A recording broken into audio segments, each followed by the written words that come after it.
এদিকে যশোরের অন্যতম বড় পাইকারি মোকাম ৭ মাইল বাজার বাড়িনগর নোঙরপুর সহ অধিকাংশ এলাকার কৃষকরা উৎপাদিত সবজি এ হাটে বিক্রি করে থাকেন। সপ্তাহে রোববার ও বৃহস্পতিবার বসে এই হাট, যেখানে প্রতি হাটে ২ কোটি টাকার মতো বেচা বিক্রি হয়। এ নিয়ে ৭ মাইল সবজি বাজার থেকে বিস্তারিত জানাতে যুক্ত হচ্ছেন সহকর্মী রিপন হোসেন। চলে যাচ্ছি তার কাছে।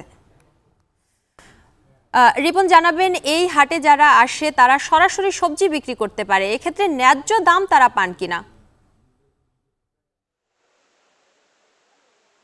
আসলে এই হাটে যে সবজি সারা বাংলাদেশে সরবরাহ করা হয়, বিশেষ করে এই অঞ্চলে প্রায় যে সবজির আবাদ হয় তার ৬০% সবজি কিন্তু এই বাজার থেকে সরবরাহ করা হয়। সে কারণে যারা কৃষক রয়েছে, প্রান্তিক কৃষক, এই বাজারে তাদের যে উৎপাদিত সবজি নিয়ে এসে থাকেন এবং তারা বিক্রি করে থাকেন। ঢাকা থেকে যে বিভিন্ন যে পাইকারি যে ব্যবসায়ী রয়েছে তারা মূলত এখান থেকে খরিদ করে নিয়ে যায় ঢাকা সহ দেশের বিভিন্ন স্থানে বিক্রি করে থাকে। আজকের বাজারে এই যে পাইকারি বাজার রয়েছে সেখানে পটল বিক্রি হচ্ছে ১৪ টাকা থেকে ১৬ টাকা, আর কচুর বুকের বিক্রি হচ্ছে ৬০ টাকা থেকে ৬৫ টাকা। একটি লাউ, প্রতি পিস লাউ ২০ টাকা থেকে ৩০ টাকা, এবং বেগুন ৭০ টাকা থেকে ৮০ টাকা, এবং মূলা সেটি ২১ থেকে ২২ টাকা বিক্রি হচ্ছে, এবং পেঁপে রয়েছে সেটি ৩০ টাকা বিক্রি হচ্ছে প্রতি কেজি।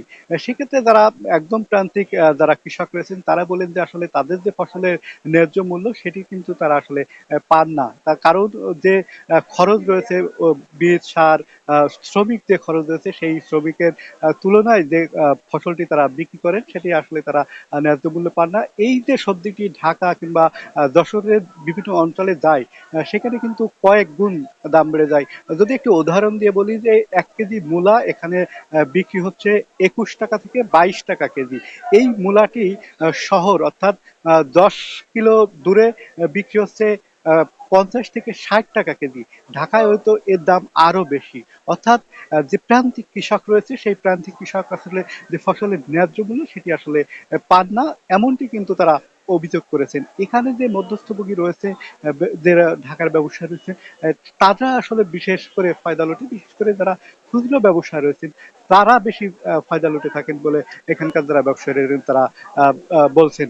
সব মিলে যে বাজারে প্রতিদিন প্রায় যে হাট রয়েছে, হাটে ২ কোটি টাকা বিক্রি কিনে হয়, ৬০ থেকে ৭০ ট্রাক সবজি সারা বাংলাদেশে সরবরাহ করা হয়। এই ছিল এখান থেকে আমার কাছে সর্বশেষ সংবাদ। যশোর থেকে পাইকারি সবজি